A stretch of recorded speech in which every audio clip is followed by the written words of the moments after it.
নতুন একটা রেসিপি নিয়ে তোমাদের মধ্যে হাজির হলাম। চুলায় প্যান বসিয়ে পোলাওর চাউল, বাদাম, কাজু বাদাম, কাঠবাদাম, পেস্তা বাদাম, চীনা বাদাম দিয়ে নেড়ে ছেড়ে নামিয়ে নিলাম। এবার মিক্সিতে নিয়ে গুঁড়ো করে নিব। চুলায় প্যান বসিয়ে চিনি দিয়ে ক্যারামেল করে নিলাম। এবার আগে থেকে জাল দেওয়া দুধ দিয়ে মিশিয়ে নিব। আগে থেকে জাল দেওয়া দুধ দিয়ে মিশিয়ে রেখে দেব। এবার আবার চুলায় একটু প্যান বসিয়ে নেব। এবার প্যানে 2 চামচ ঘি দিয়ে দিব।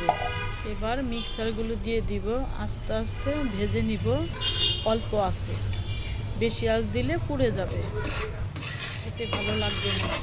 ভাজা হয়ে এলে এবার দুধ আর ক্যারামেলের মিশ্রণ দিয়ে মিশিয়ে নিব। এবার অল্প আঁচে নেড়ে ছেড়ে মিশিয়ে নিতে হবে। মিশানো হয়ে আসলে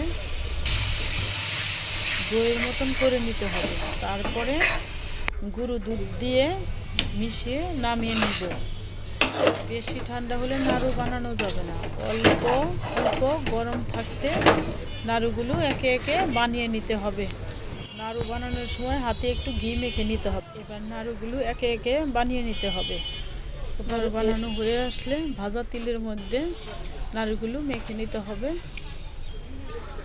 এই রেসিপি যদি ভালো লাগে তবে লাইক, কমেন্ট, শেয়ার করে পাশে থাকবেন। আল্লাহ হাফেজ।